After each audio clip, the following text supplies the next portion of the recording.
এখানে প্রচুর বক দেখা যাচ্ছে। এই গোধূলির সময় এরা এই জলাশয়ের পাশে বসে আছে খাবারের খোঁজে।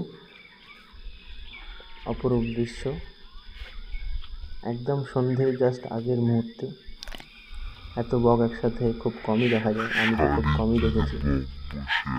আর এর মধ্যে বিভিন্ন ধরনের বক রয়েছে, যেমন গো বক,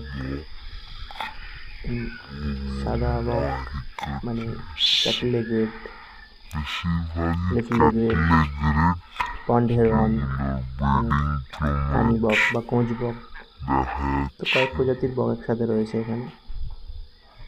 সত্যি মানে অবাক করা দৃশ্য একসাথে। আমাকে দেখে সব উড়ে গেল আস্তে আস্তে। আমি হয়তো ডিস্টার্ব করছি, যাই হোক একসাথে এদেরকে দেখে খুব ভালো লাগতো। গিয়ে ওরা আবার ওই ধান খেতে বসলো, আমি এর মধ্যে থেকে এগিয়ে যাচ্ছি রাস্তা দিয়ে। দূরে এখনো কিছু বসে আছে, সুন্দর। আপন মনে এরা এদের খাবারের খোঁজে বসে আছে। আমাকে দেখে একটু ভয় পাচ্ছে অবশ্যই।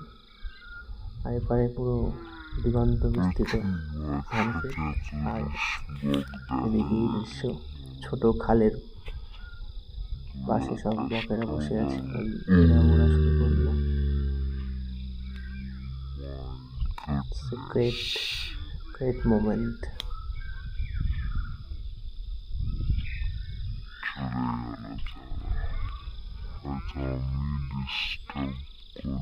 সব উড়ে চলে যাচ্ছে আমাকে দেখে।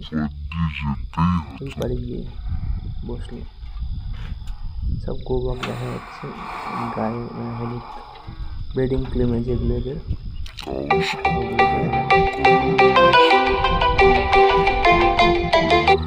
সুন্দর দৃশ্য, দারুণ। আর কিছু দেখি সামনে প্রচুর বক, প্রচুর একসাথে এতগুলো বক কমই দেখা যায়। দারুণ। যাই হোক, thanks to these birds for entertaining me and the viewers.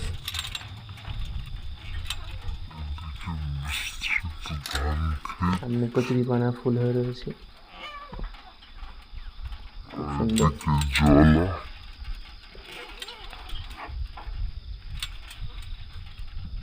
দারুণ।